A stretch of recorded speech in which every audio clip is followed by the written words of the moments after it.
कितना सोना हो, कितनी चांदी हो, कुर्बानी वाजिब होगी, या फिर कितना कैश, कितने पैसे, वो कुर्बानी वाजिब होगी। कुर्बानी के मामले में मालिक निसाब कौन है, कर्जदार पर कुर्बानी वाजिब होगी या नहीं होगी। अस्सलामु अलैकुम व रहमतुल्लाहि व बरकातुहू। किन लोगों पर कुर्बानी वाजिब है, क्या कुर्बानी करने की क्या शर्त है, कितना सोना और कितनी चांदी होनी चाहिए, कुर्बानी वाजिब होने के या फिर कुर्बानी वाजिब होगी, या फिर कितने कैश, कितने पैसे हूँ कुर्बानी वाजिब होगी। कुर्बानी के मामले में मालिक निसाब कौन है, मकरूज़ कर्जदार पर कुर्बानी वाजिब होगी या सिर्फ कुर्बानी मर्दों पर वाजिब है, औरतों पर भी कुर्बानी वाजिब होती है। आज की इस एक ही वीडियो में इन तमाम सवालात के जवाब मैं आप लोगों को आसान अल्फाज में देने जा रहा हूँ। मुझे उम्मीद है कि आप ये वीडियो देख लेते हैं तो आपको ये मालूम हो जाएगा कि कुर्बानी किस पर वाजिब है, कुर्बानी के मामले में मालिक निसाब कौन है, कर्जदार पर कुर्बानी वाजिब होगी या नहीं। तो ये तमाम तर मसाइल आपको मालूम हो जाएंगे। सबसे पहले नंबर पर कि कुर्बानी वाजिब होने की क्या शर्त है। कुर्बानी वाजिब होने की 4 शर्त उलमा ने बयान फरमाई हैं। नंबर 1 पर मुसलमान होना, गैर मुसलमान पर कुर्बानी वाजिब नहीं है। नंबर 2 पर कि मुकीम होना, मुसलमान हो और मुकीम भी हो और मुसाफिर पर कुर्बानी वाजिब नहीं है। नंबर 3 पर कि बालिग होना, नाबालिग पर कुर्बानी वाजिब नहीं है। और नंबर 4 पर कि मालिक निसाब होना, जो शख्स मालिक निसाब होगा उसके ऊपर कुर्बानी वाजिब होगी। अब कुर्बानी के मामले में मालिक निसाब कौन है, इस हवाले से उलमा बयान फरमाते हैं जिसके पास 7.5 तोले सोना हो, या फिर 52.5 तोले चांदी हो, या फिर 52.5 तोले चांदी की जो कीमत है इतनी इसके पास रकम कैश की मौजूद में हो, या फिर हाजत असलिया से ज़्यादा हो, जो माल वो 52.5 तोले चांदी की कीमत के बराबर हो, तो ऐसा शख्स कुर्बानी के मामले में मालिक निसाब है और इसके ऊपर कुर्बानी वाजिब है। हाजत असलिया से मुराद रहने का मकान है, खाने पीने का सामान है, और इसी तरह सवारी है, खादिम है, पहनने के कपड़े हैं, काम की किताबें हैं। इसी तरह इन चीज़ों के अलावा जो भी चीज़ उसके पास होगी वो हाजत असलिया से ज़ायद होगी।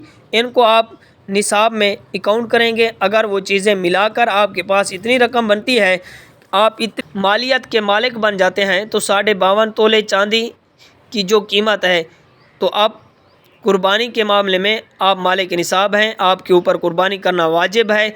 इसी तरह एक सवाल ये भी पूछा जाता है कि अगर किसी शख्स के पास ना सोना हो ना ही चांदी है, उसके पास नकद रकम है, उसके पास कुछ माल है, उसके ऊपर कुर्बानी का क्या हुक्म है। देखें कि अगर वो माल जो उसके पास हाजत असलिया से ज़ायद माल है, ठीक है ना, अगर वो 52.5 तोले चांदी की जो मलकियत है, जो रकम बनती है, कीमत बनती है, अगर इतनी मलकियत का माल है तो उसके पास जो मौजूद है तो वो शख्स मालिक निसाब है, उसके ऊपर कुर्बानी वाजिब होगी। इसी तरह बाज़ ख़वातीन ये भी सवाल करती हैं कि हमारे पास 2 तोले सोना है और हमारे पास कुछ नहीं, हमारे ऊपर कुर्बानी वाजिब होगी। इस सूरत में समझ लीजिए कि अगर किसी के पास सिर्फ सोना है, कुछ भी नहीं और कुछ भी नहीं, और ना ही चांदी है, ना ही उसके पास नकदी रकम है, ना ही हाजत असलिया से ज़ायद कोई सामान है, माल है, तो सिर्फ सोना ही है, तो जब तक 7.5 तोले सोना या इससे ज़ायद नहीं होगा तो उस पर कुर्बानी वाजिब नहीं होगी। इसी तरह चांदी को भी ले लें कि जब तक 52.5 तोले चांदी नहीं होगी तो उस पर कुर्बानी वाजिब नहीं होगी। लेकिन आजकल इस तरह नहीं होता कि सिर्फ आदमी के पास सोना हो और चांदी उसके पास ना हो, ना ही उसके पास रकम हो। अगर किसी औरत के पास सिर्फ 2 तोले सोना या 3 तोले सोना है तो उसके पास थोड़ी सी चांदी है, उसके पास थोड़ी सी नकदी रकम भी है, अगर उन तमाम को मिलाकर 52.5 तोले चांदी की कीमत वो मालिक बनती है तो उसके ऊपर कुर्बानी करना वाजिब होगी।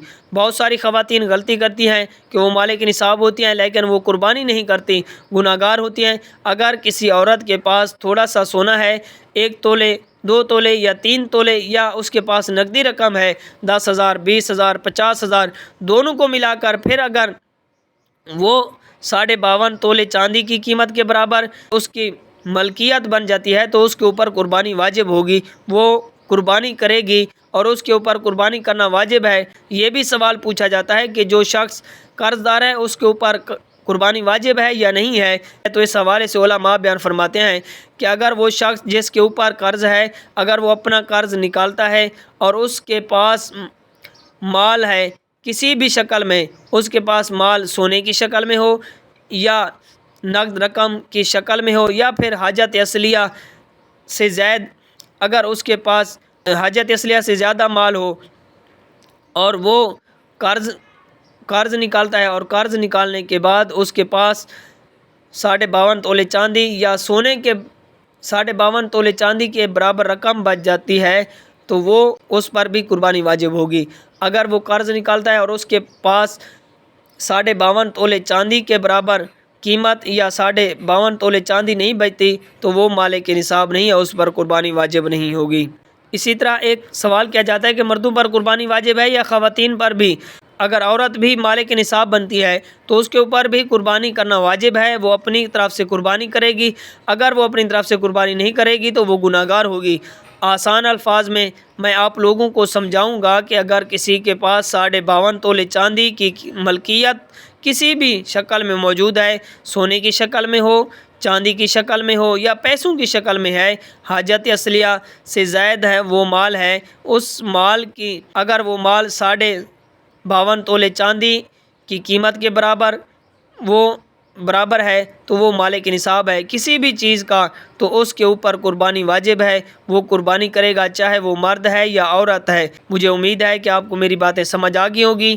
اس کے علاوہ بھی اگر آپ کو کوئی سوال ہے تو آپ کمنٹ کریں، انشاءاللہ عز و جل آپ کو ضرور اس کا جواب دیا جائے گا۔ مجھے اپنی خاص دعاؤں میں یاد رکھیے گا۔ السلام علیکم ورحمۃ اللہ وبرکاتہ۔ Subscribe to Mufti Akmal Mujahid online and press the bell icon for more videos.